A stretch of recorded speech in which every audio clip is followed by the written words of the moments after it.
God dag da, og vel møtt igjen. De fleste av dere har vel allerede vært i aktivitet i mange timer. Men vi vet også at det er noen av dere som koser dere under dyna med litt reiseradio. Og så skjer ikke det når anledningen byr seg. Imidlertid så la oss ikke glemme da, at noen, skal vi si av helsemessige grunner, befinner seg i sengen.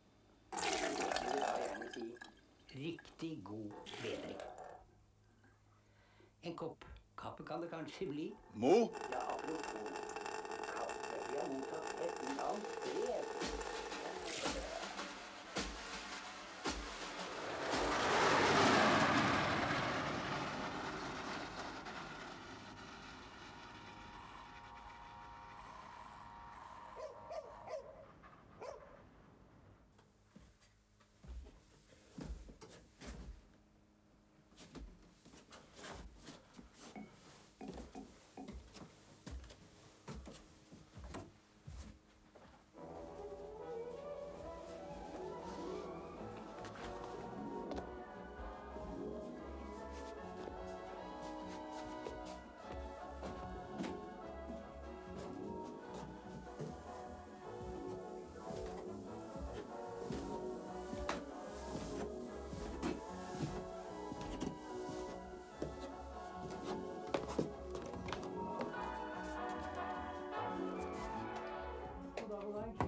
Vel møtt igjen. Ja, i dag så sitter jeg her i studio med en primstav foran meg. Det er en gave til redaksjonen fra en lytter i Halden som følger interessert med i vår serie om gamle verdenmerker. Ja, det har faktisk blitt moderne igjen, det der med primstaver. Særlig som suvenir så er de på moden. Og det er jo ganske pussig da, at en slik liten stav kan fortelle så meget om folks tidsregning og merkedager gjennom 100 år. Hvor mange ganger må jeg si deg at du ikke må drikke rått vann? Tampen, Statfjordfeltet. Sør og sørvest, liten kuling, 12. Moderat til dårlig sikt. Orknøyene og Hebridene. Sørvest bris, økende torsdag til liten kuling, 12. Moderat eller god sikt. Rockall. Sørlig liten kuling, 12. Økende torsdag til stiv kuling, 15.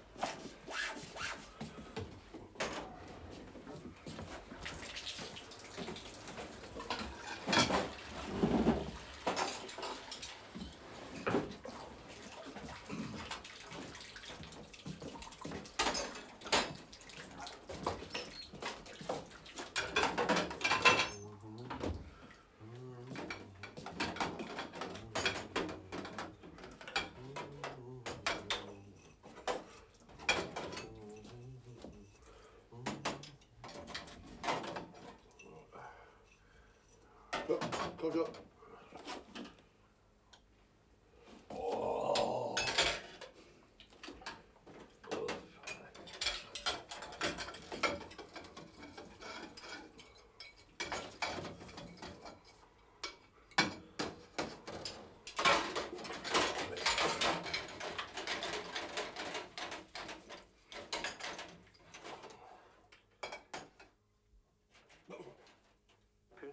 Opp 10 øre til 11,96. Franske frank opp 75 øre til 108,60. Belgiske frank kommersielle opp 12 øre til 5. Kan du ikke holde opp med det der? Dollar ned fra 5,44 til 5,42,90. Kanadiske dollar fra 4,58 til 16 lørdag betennelse. 4,25. Svenske frank opp 80 øre.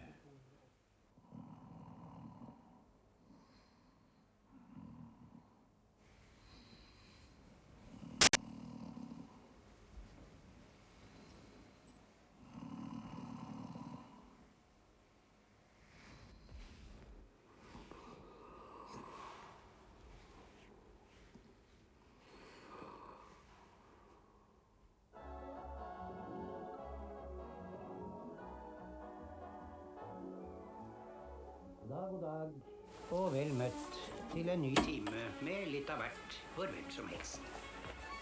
Vi takker på kort, og vi takker på brev. Med hyggelige hilsener og forslag til både verbale og 7 grader. Ja, særlig når det gjelder de musikalske ønsker. 8. Så spenner de over Du sa jo nettopp at det var 7. Det er fra bånsuller, 7? det er fra salmemelodier, Sa det? rock og Ja. og ikke minst Kaldt er det i hvert fall. gamle slagere. Det er måneskinnslamper og seteljenter. Regn og yr. Moderat til dårlig sikt i nedbør. Storegga, Frøyabanken, Haltenbanken. Sørvest liten kuling, 12. Litt regn av og til. Moderat sikt. Selger 116, kjøper 115. Storebrand selger 164, kjøper 162. Sånn idiotisk kryssord. 42,5, kjøper Moderne tull. Borregaard selger 102, kjøper 100. Maritim fortøyningsfugl på 10 bokstaver. Albatrosse. Albatrosse. Det heter jo albatross. Jo, det er jo bare 9 bokstaver. Nordstem selger 81, kjøper 80. Ja, men allikevel.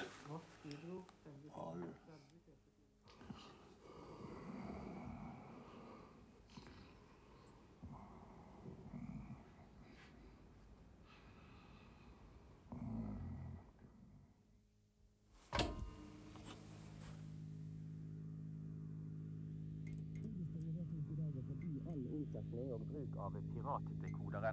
Den som skaffer seg en piratdekoder for å kunne se på kodede fjernsynssendinger uten å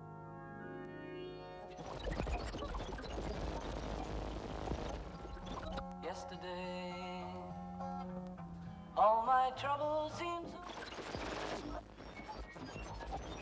so... War die Liebe noch ein leichtes Spiel, doch jetzt will ich mit...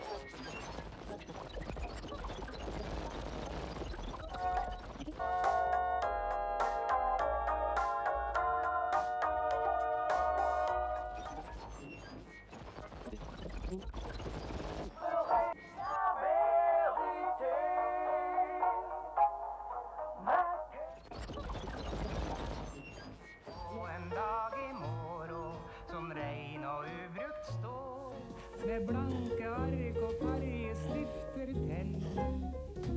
Og der kan du rette opp at alle feil ifra i går. Og da får du det så godt i morgen kveld. Og hvis du ikke greier det, og alt er like trist, så skal du høre susen over furua som sist. Du skal få en dag i morgen som rein og ubrukt stål, med blanke ark og fargestifter til. Og så gutten vakt sin... Unnskyld, det var ikke sånn ment, det var ikke sånn. Stakk meg jo. Ja, men alt så ille var det nå ikke. Jeg bare skvatt litt på grunn av det der smellet. Smelle? Ja, hørte du ikke at det smalt da? Hvor da? Ja, det må jo vært der oppe. Der oppe? Ja. Der oppe? Ja, der oppe. Ser du noe? Ja, det er klart jeg ser noe, men jeg ser ikke noe skudd. Ja, det var i hvert fall noe som smalt. Pass.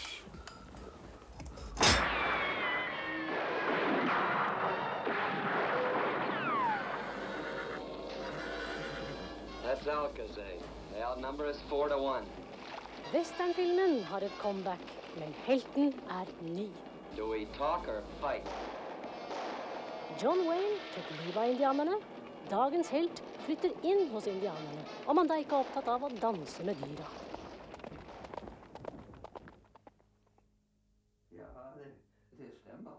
Nei, det stemmer ikke. Få se det. Sånn skal vi se. Der. Nei, det er ikke riktig. Vesken er jo helt ny. Ja, men få se på deg. Ja. Her skal vi se sånn vi har denne dit. Ja. Og så sånn.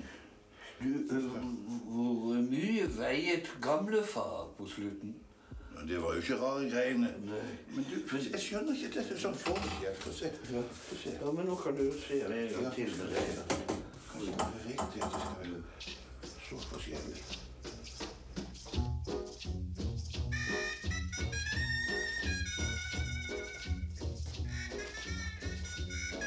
If you ever go down Trinidad, they make you feel so very glad.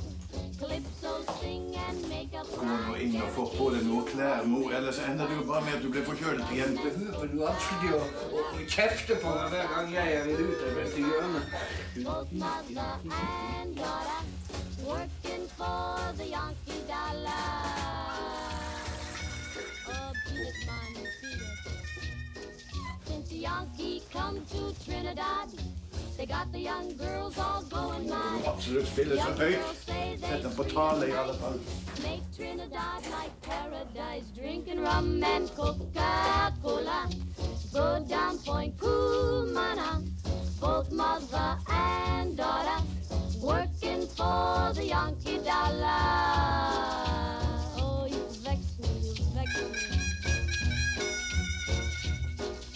From Chick-a-Chick-Carry to Mona's Isle, native girls all dance and smile. Help soldier celebrate his leave, make every day like New Year's Eve, drinking rum and Coca-Cola. Go down Point Cumana, both mother and daughter.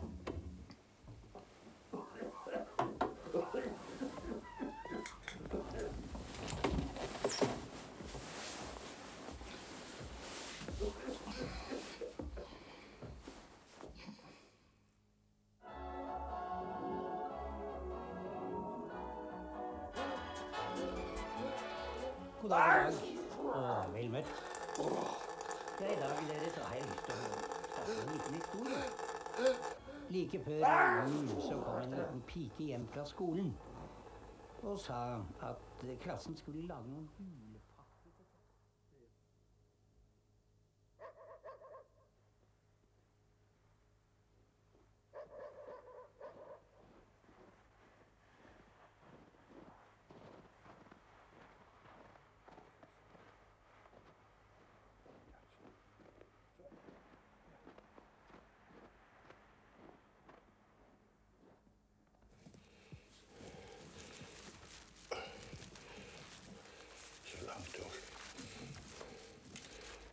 Gi meg litt glitter, er du snill.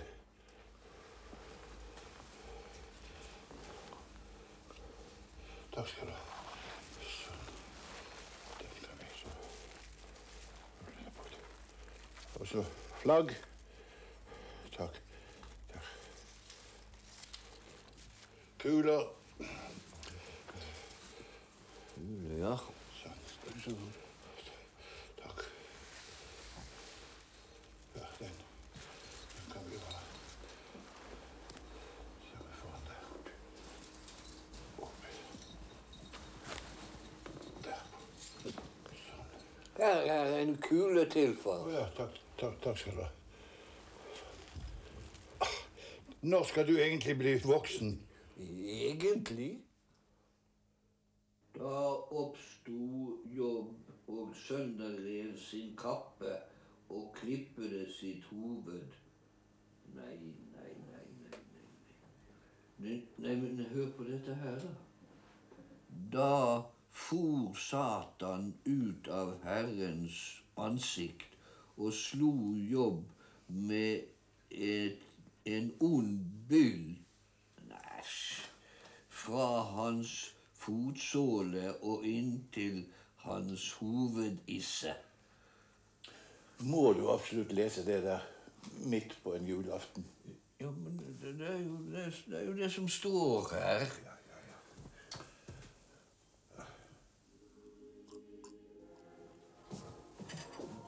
Du, far, husker du den gangen gamlefar ble syk, og de stakk en stor stang opp i pikken på han? Nei, var ikke det et slags rør, da?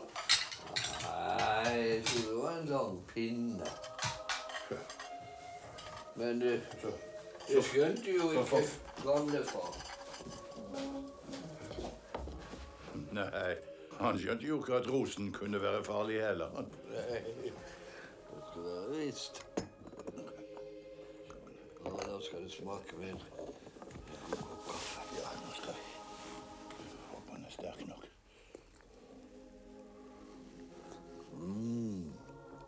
Han er varm nok i hvert fall. Det var deilig.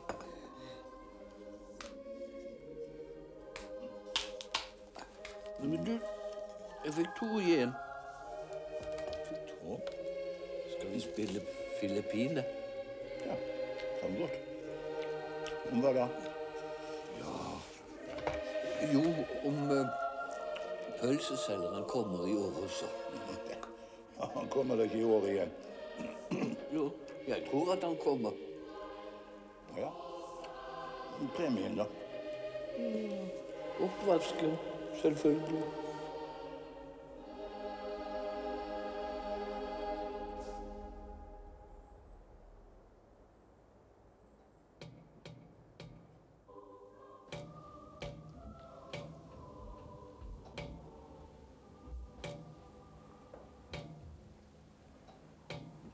Kjære alle sammen.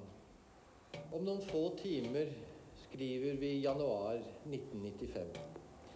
Måneden har fått sitt navn fra den latinske guden Janus, guden med de 2 ansikter, som både ser fremover og tilbake. Det loddet var solgt i Buskerud. En annen gevinst, den andre gevinsten på 50 000 kroner til lodd nummer 1409224, 1409224, og også den gevinsten til Oslo. Ikke denne gangen heller.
Spørsmål 4. Hvor stort kjøkken? Nei. Jo, det er helt umulig å få ut dette juletreet. Ja, men du, må jeg fortelle deg hvert eneste år at du må gå ut gjennom døren med juletrefoten først? Hvert eneste år.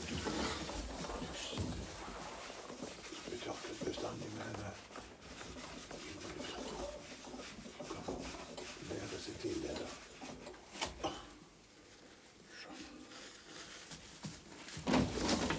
Hvor skal jeg legge det da? Du får legge det der som vi pleier å legge det. Ja, hvor da? Ja, i vedskjulet vel. I skjulet? I skjulet, ja.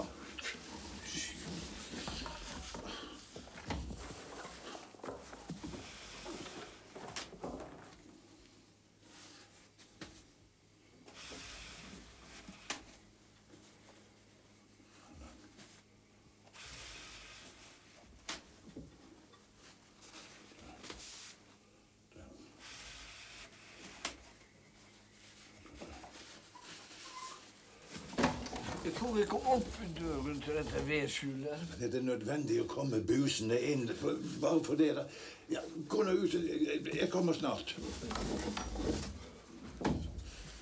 Det kan jo hende at det var andre som skulle på do også.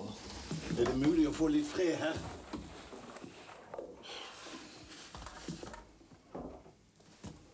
Det er Hordaland Hordaland fylkeslag av Landsforeningen for trafikkskadde, som har samlet inn underskrifter for å presse gjennom bedre forhold for de som har blitt skadet i trafikken. Vi kan ikke lenger akseptere at unge mennesker kommer på pleiehjem eller etter sykehusoppholdet, sa talsmann for delegasjonen Solveig Melvold til ordføreren.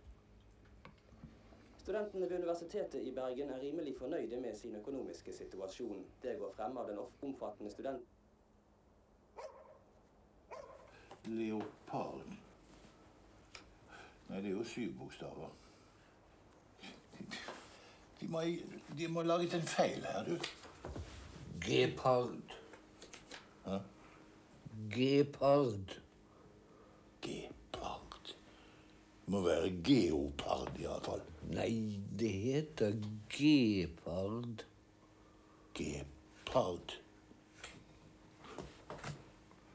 Gepard.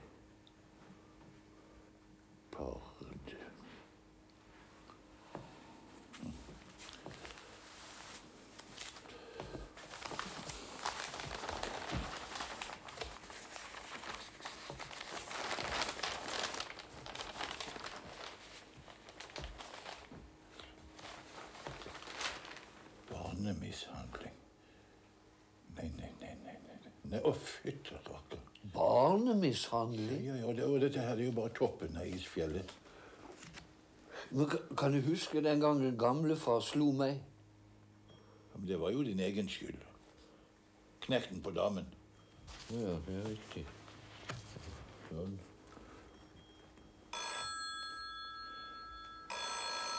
Hvem kan det være? Hvis du tar telefonen, da.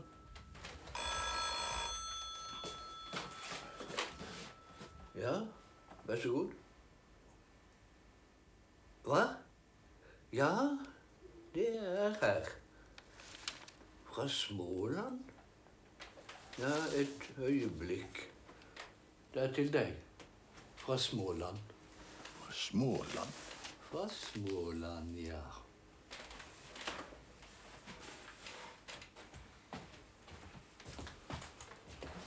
Hallo?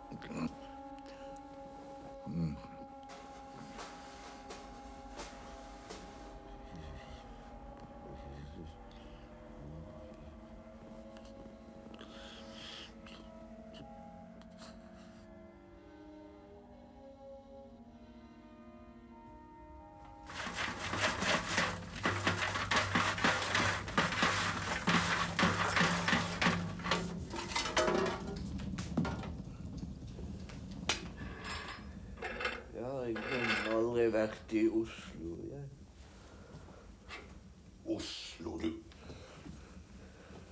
Det er jo ikke alle som har vært i Småland heller, vet du.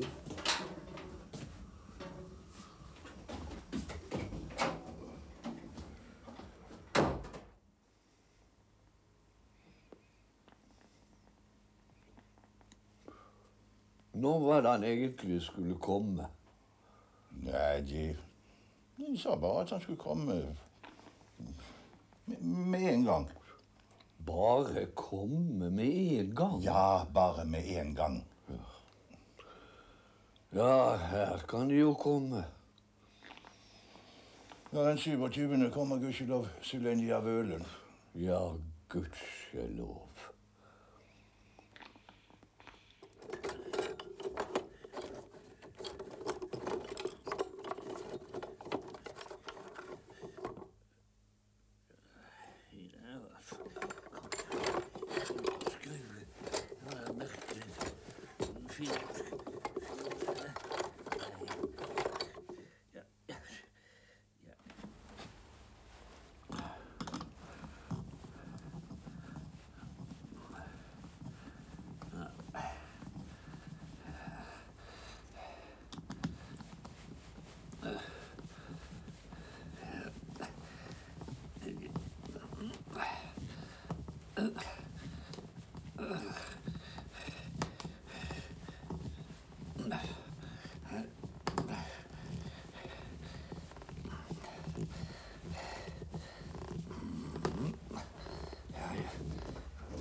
orden i alle fall.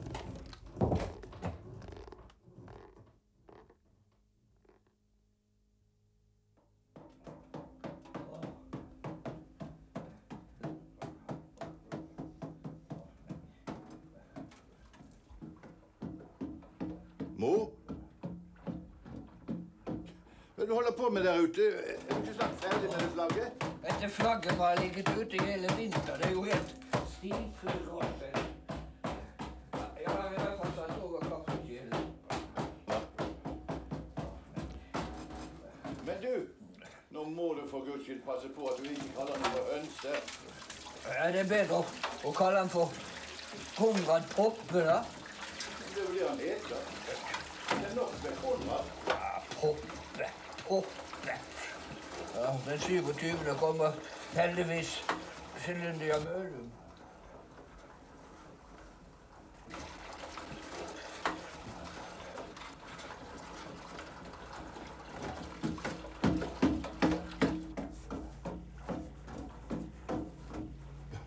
Nå kommer han. Nå må du bli med ut og ta imot ham. Ja, jeg kommer. Oi. Ja, bilen er kommet. Det er for sent å flagge nå. Ja, det var det enda godt.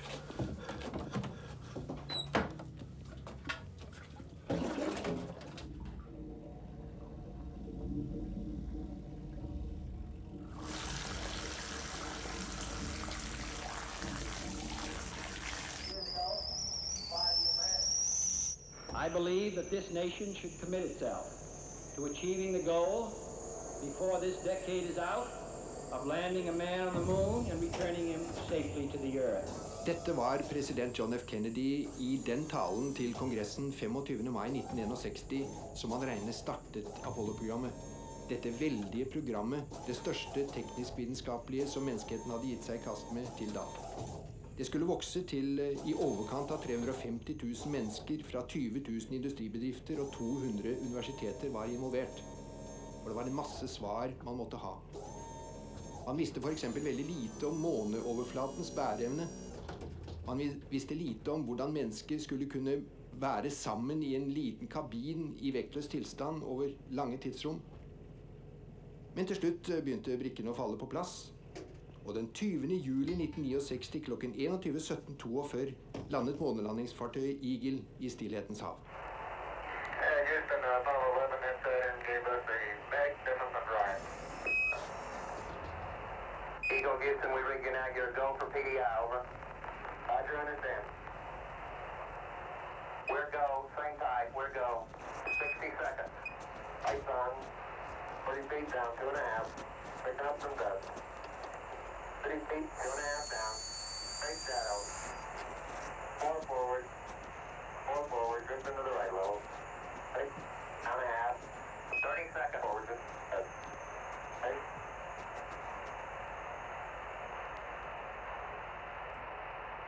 Contact light. Okay, engine stop. AGA at a descent. Out control both auto, descent engine command override off. Engine arm off. 113 is in. We copy you down, Eagle.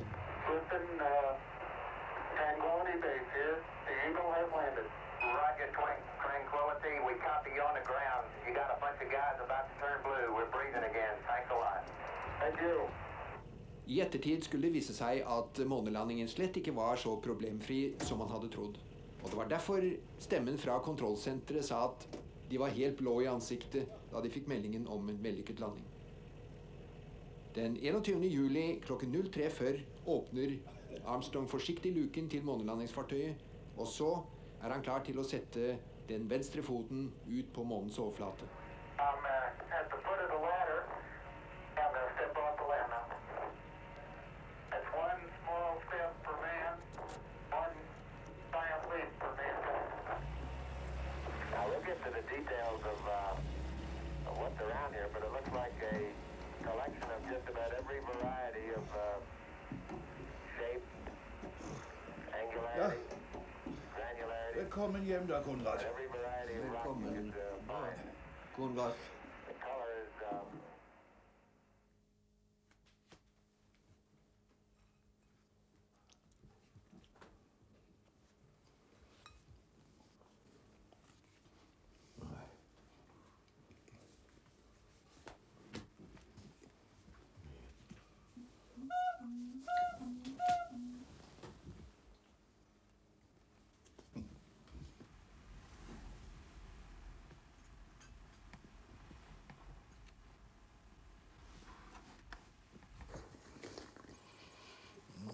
Det er din tur. Det er din tur.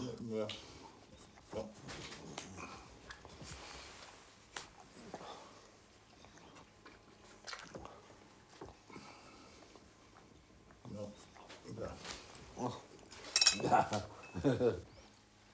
Ja. Nå, så er det din tur igjen.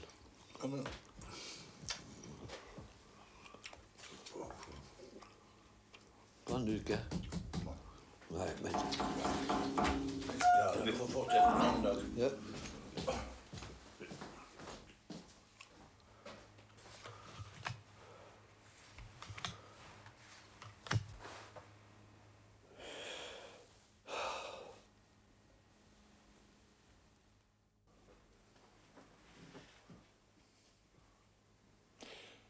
Jeg lurer på om vi har bestilt nok bananer, forresten. Ja, er du sikker på at du hørte riktig? Tror ikke du forstår svensk, kanskje? Jo, du lærte vel det også der, du. Det var jo ikke den ting du ikke fikk gjort på de 2 dagene du var borte i Småland. Du, nå var det Blomdal, den yngre og Vernon skulle komme, da. Så fort de kunne, sa jeg. Så fort de kunne? Ja, så fort de kunne. Vi skulle forresten ta med den der kjøkkenmaskinen. Ja. Det var bra at de valgte Braun, du. Ja. Det er rart at det ikke er standard lager sånne milkshake. Ja, det er en kjøkkenmaskin, altså. Lurer forresten på om de har fått reparert bilen sin. Ja, det kan du si.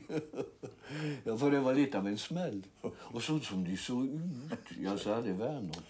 Ja, det var fælt også, det. Ja. Vernon er en ordentlig hardhaus, han. Nå, ja. Det var han nå ikke før. Å, jo da. Nei, han har jo ikke kjørt sin egen bil siden gamle Blomdal levde.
Ja, men når du kjører, så må du må ikke sluke sånn med kløtsjen. Du må ikke mye.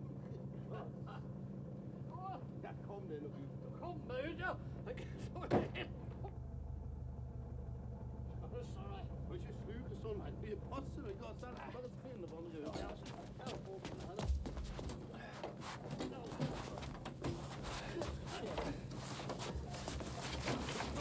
God dag, Vernon. Ja, men greier du å bære noe med de der greiene på hodet, da? God dag, mor. Det går så bra, så. Bare han der Juno vil komme og ta imot litt. Er det ikke tungt, dette? Sånn, ja.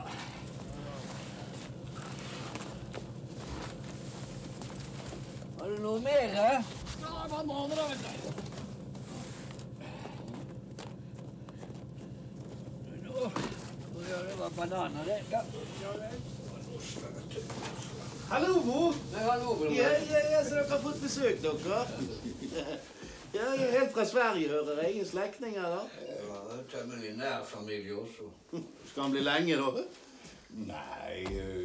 Vernon, bare ta fortsatt langingen, du. Ja, kom igjen, da. Ja. Neste. Bananer. Enda flere bananer. Ja. Var det resten, onkel? Kom inn, du, Vernon. Ja.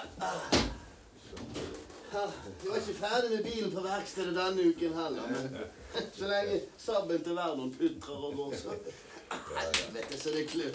Men du, hvordan går det med han konkurrenten din, da, Glåmdal? Utlendingen, mener du? Ja. Jo da. I går så hadde han hengt opp ny plakat igjen. Jo da, nydelig skrift som vanlig. Men vet dere hva som stod der? Jævlig billig kneip i dag. Det går ikke an å skrive det. Jævlig billig kneip. God dag, stuegutter. Nei, nå må vi se oss å komme i gang her. Dette er altså sirup. Så er det joikakaker.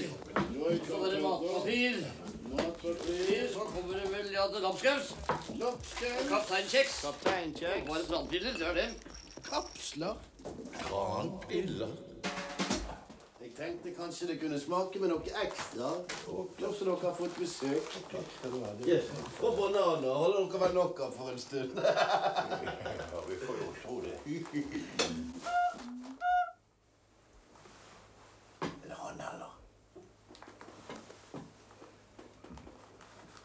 Men du, kjøkkenmaskinen da?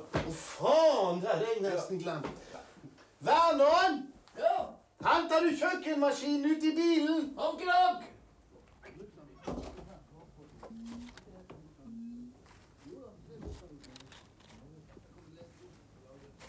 Så, luksuspopcorn. Benytt en stor kjele med lokk eller en elektrisk popcornpopper. Det har ikke du. Nei, gutter. Her. Vær så god. Kommer du ikke da, Vernon? Kom da. Ja, nå er det snart slutt på freden. Ja, det er sikkert. Har du med ballongen? Ja. Få se her. Er det keratinflaska? Og så er det da ballongen. Ballongen, ja. Ja. Se her da.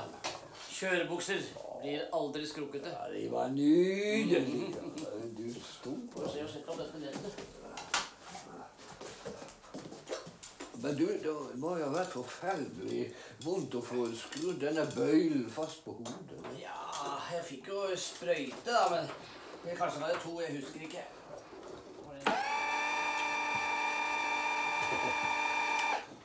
Ja, det er fort tid.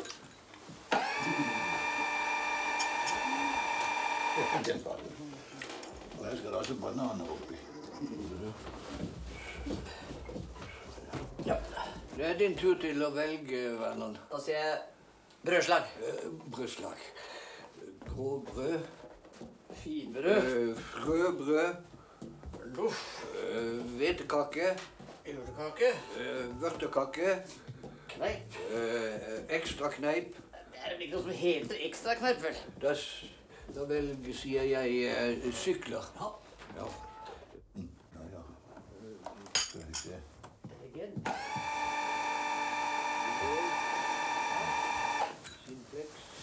Teater. Radio. Camping. Svalen. Bjørn. Bjørn. Gustav Berling, den er svensk, altså. Da sier jeg Vasa Boogie. Nei, men det er vel ikke noe som heter noe sykkel, eller? Jo, det er det vel. Det har alltid vært noe som heter det. Du trykker på den. Har du flere sukkerbiter? Hva er det du? Har du spist opp alle sammen? Hva er det med deg da, Vernon? Det er litt løs. Ja, men du blør jo. Ja, de sa at jeg kom til å blø litt. Kom og sett deg litt. Ja, men blør du? Har du vondt? Ja, litt grann. Vernon, du blør jo. Det er jo bare litt blod. Hvorfor må dere holde på med det der? Hold deg i ro og allting. Kom an, så drar vi. Men det da. Tempo, Vernon. Det går nok med det her. Da lukker du døra, da.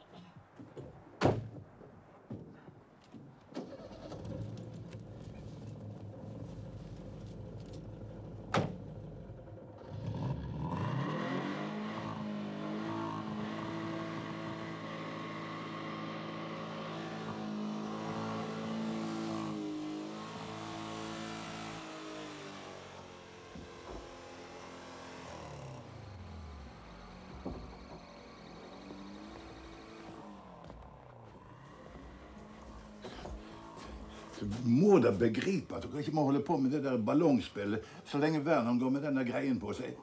Nei, det er sånn. Jeg tror i hvert fall ikke at Vernon vil fortsette i butikken efter at Junior overtar. Hva skulle han nå ellers ta seg til? Han kan litt av hvert, han.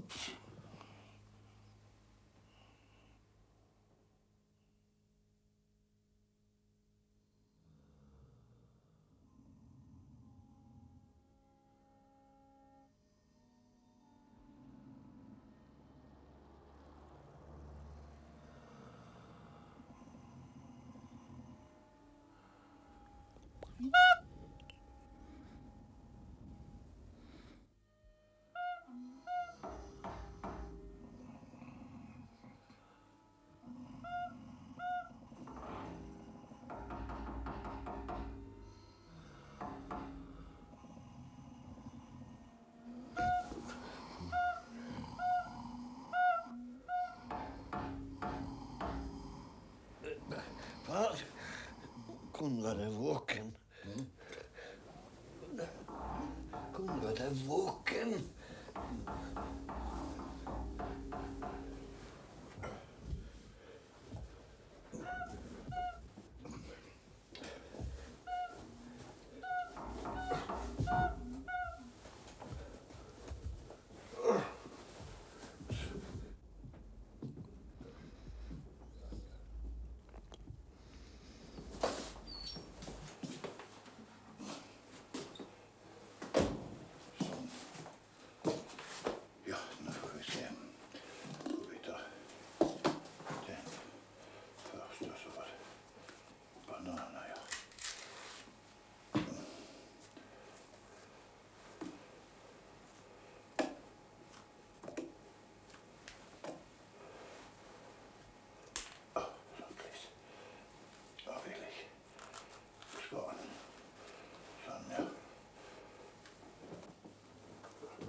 Det går fint, du.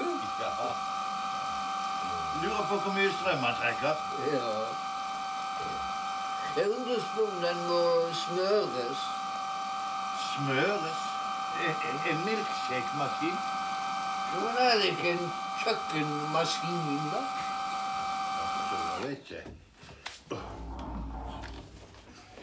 Ja. Nå får ikke lukke den. Sånn.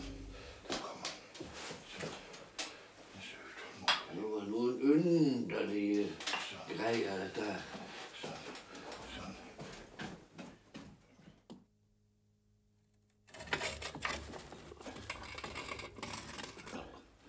Er det noe mer der inni? Ja, det er litt innerst. Ja. Men ja, det der får være nok.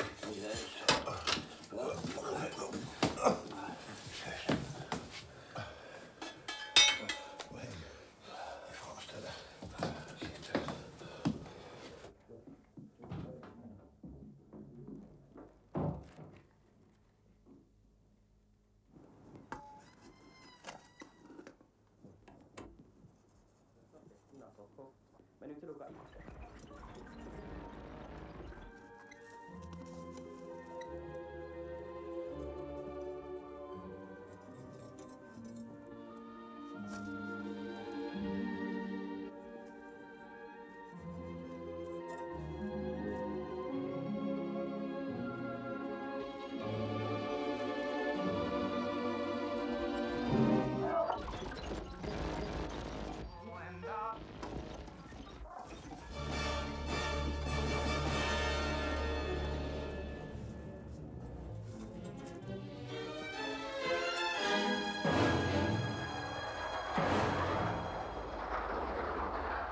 I morgen kommer Cynthia Vølum. Og Jim. Det var godt vi hadde strødd på veien. Ja. Men du, var faren til Cynthia Vølum dansk? Nei. Ja. Det var mer tysk. Tysk? Ja. I morgen kommer hun i hvert fall. Og Jim. Ja, det er godt at vi har grøtris i huset. Ja da. Blomdal, den yngre, fortalte forresten at det eneste som Jim hadde arvet etter hun rike tanten borte i Amerika, det var en stor boks med kanel. Kanel? Ja, Blomdal fortalte også at... Den yngre? Ja, selvfølgelig den yngre. Jo, du skjønner, han fortalte at Jim var blitt mishandlet når han var liten. Gud bevare meg vel. Barnemishandlet? Ja, det blir jo det. Jo, du skjønner, han fortalte at faren hadde kvelt han. Og så hadde han blåst liv i han etterpå som straff. Drepte han? Ja, kan man jo si. Men fytti rakkeren.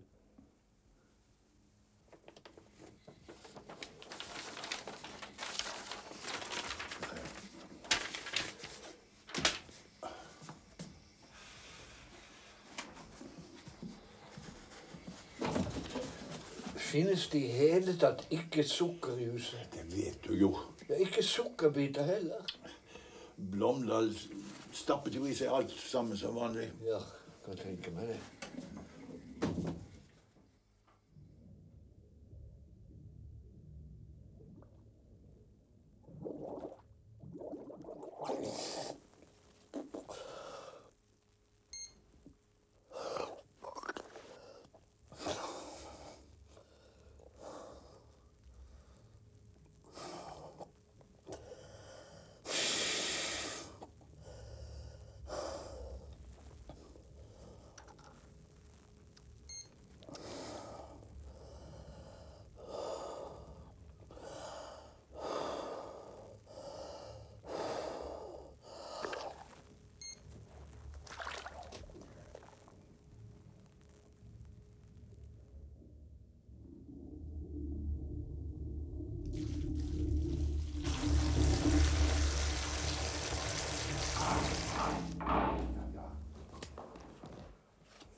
Snart tenkte å få skrudd fast den knaggen.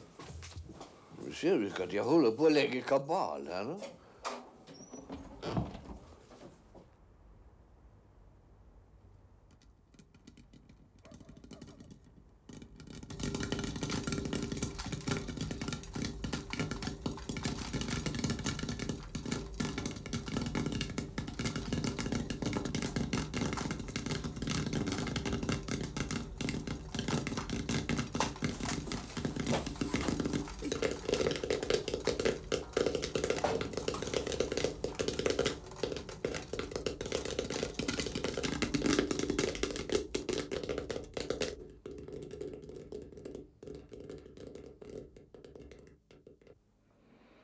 Ja. Nå kommer Celindia Vølund snart. Ja, jeg går og henter koks. Ja, gjør det.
Ja, det var det. Ja, ta en tur i kjelleren, ja. Ja vel, gjør det.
det blir så skittent under her bestandig?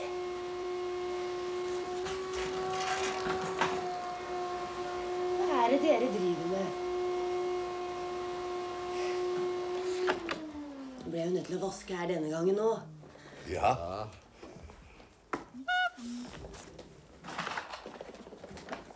Jeg setter for musikken, jeg.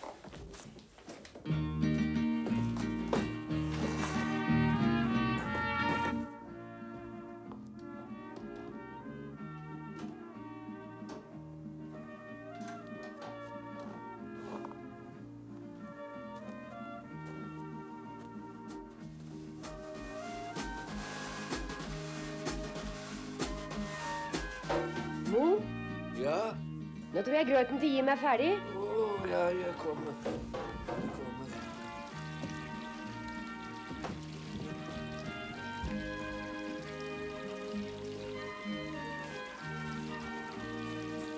Ja, her kommer jeg med grøten hans. Kanel har han vel sjøl, skulle jeg tro.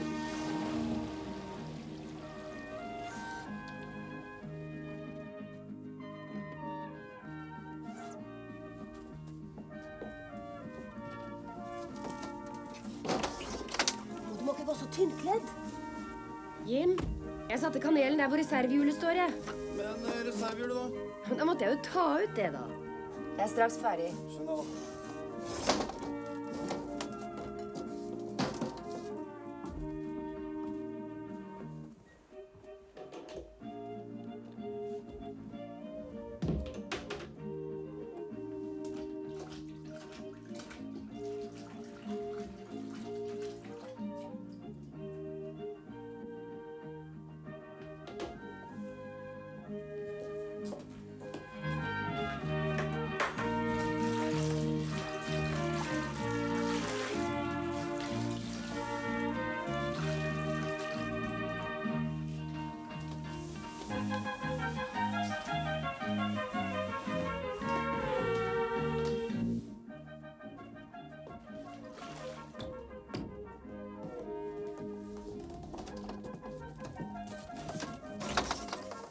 Vil du ha mer grøt, Jim? Nei, faen heller. Kom og ta imot støvsugeren i hvert fall. Hvor mye så er det med deg, ja? Nei, ikke noe. Du blør jo munnen, ja. Hvorfor har du ikke tatt kanel på, da?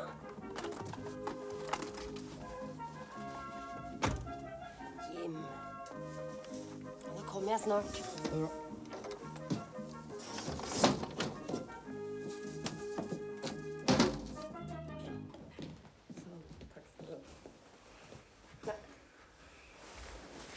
Holdt på å glemme loddet, jeg, Mo. Takk.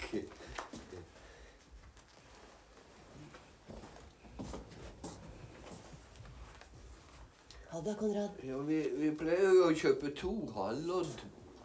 Det er lenge siden de holdt opp med halvloddene. Skal du spørre om de samme tingene hver Nei, nå må eneste dere måned? ikke krangle sånn, da, gutter. Ja, det var oppgjør igjen. Skal du se. Her. Der er det 100 fra meg. Ja, så er det 100 fra meg. 100 fra meg. Ja. Takk skal dere ha.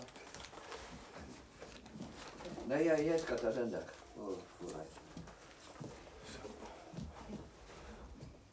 Ha det, da.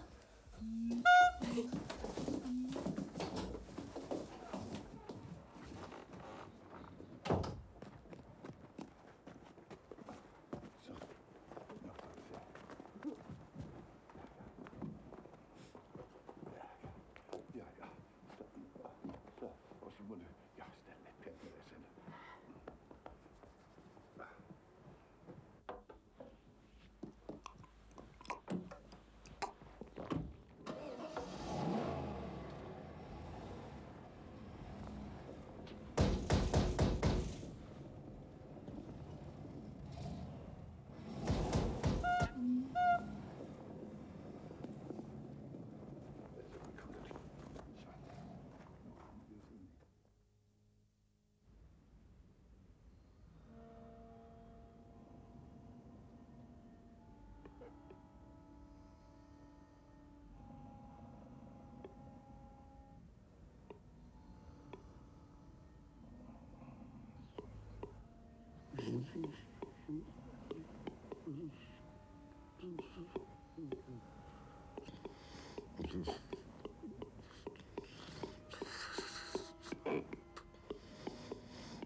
I dag må jeg få snakket med landpostbud om pensjonen vår.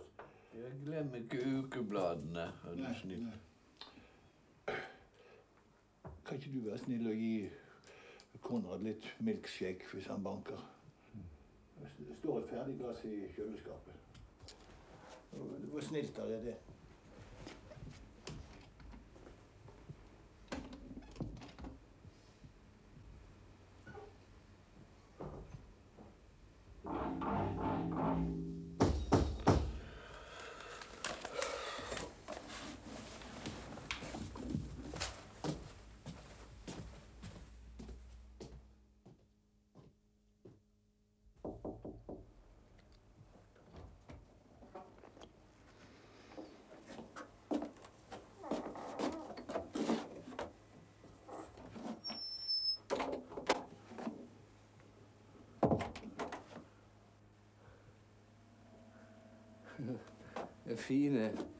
Fine egg du har, Konrad.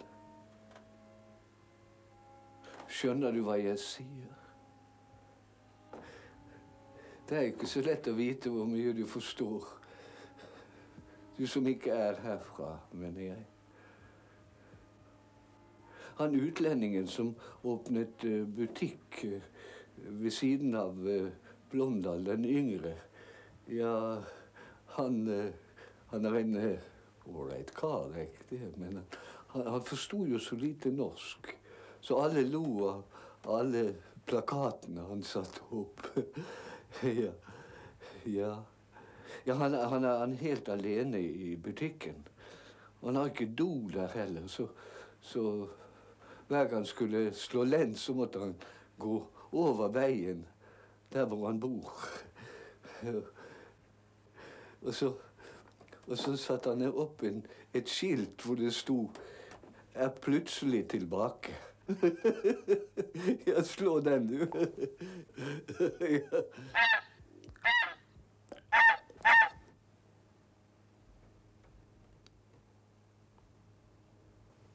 Bare sitt der, du.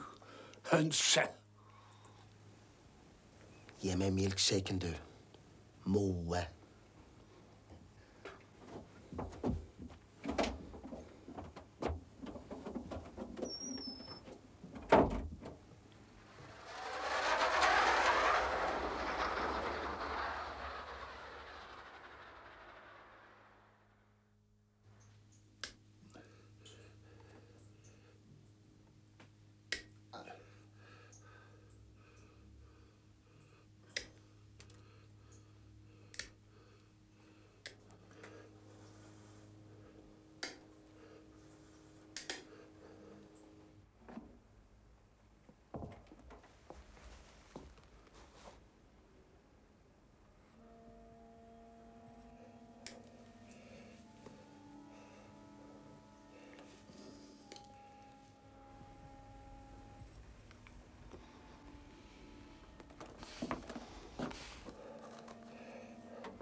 Så, det var den ene, Konrad. Skal vi ta litt på den andre også?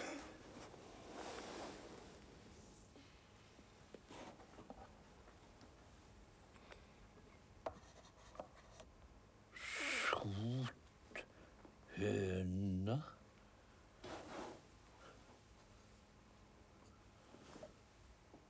Gøk.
ringer.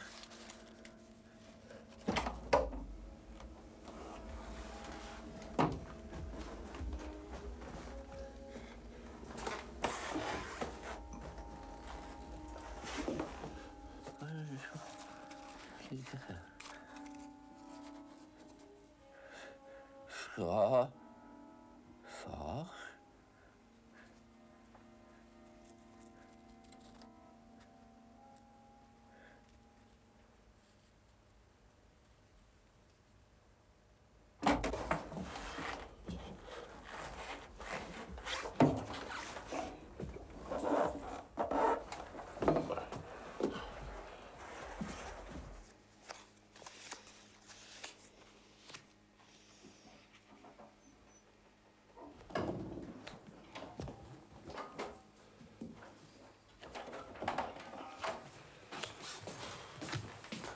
Gå han opp.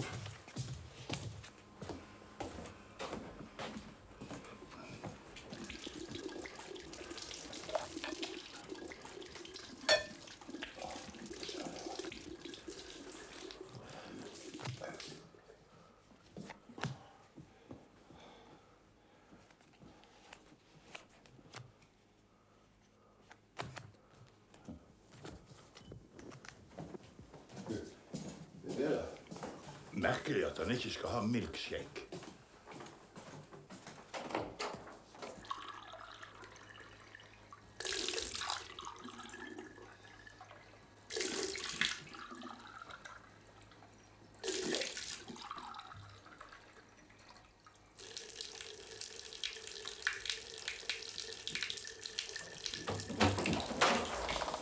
Hva er det du har gjort med eggene til Konrad? Jeg? Du, ja. Får du i hvert fall ta oppvasken.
Vær så god.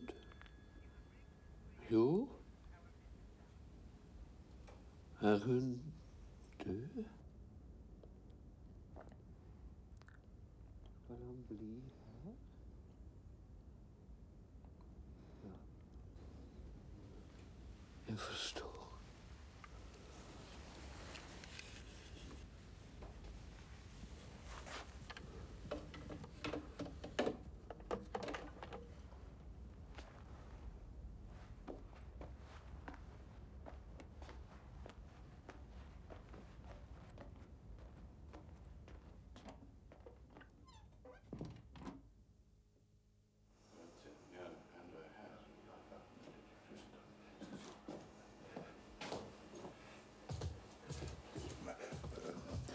Kapellanen vil gjerne snakke med deg. Med meg? Ja, med deg.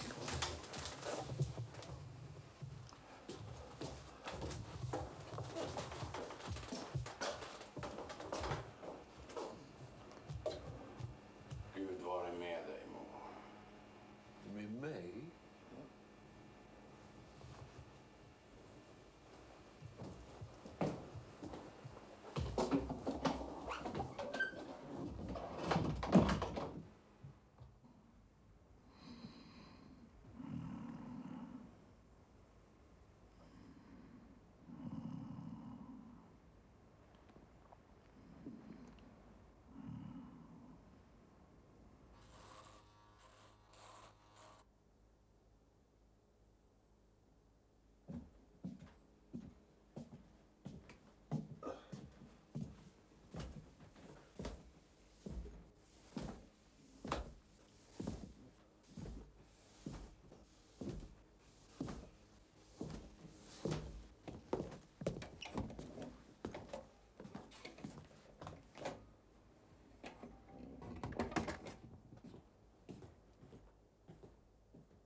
god dag. Her er vi da tilbake med en time som inneholder litt av hvert for hvem som helst.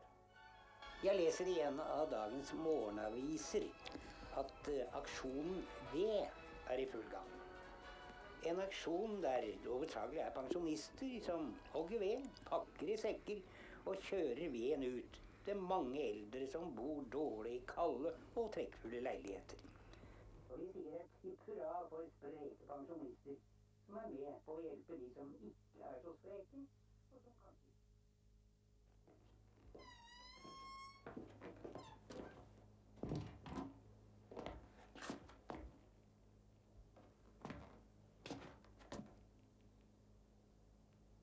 Mo?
when all the clouds darkens up the skyway. There's a rainbow highway to be found, leading from your window pane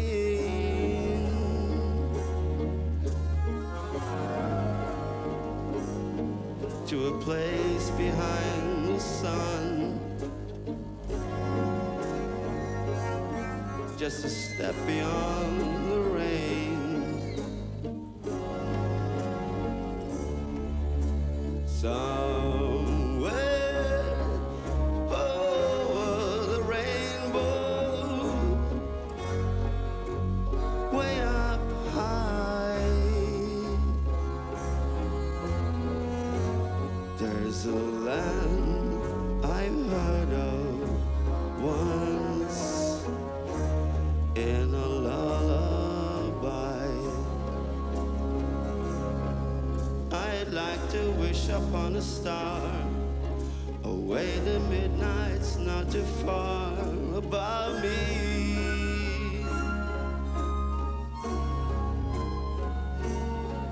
Where dreams just melt like lemon drops, away above the chimney tops, that's where you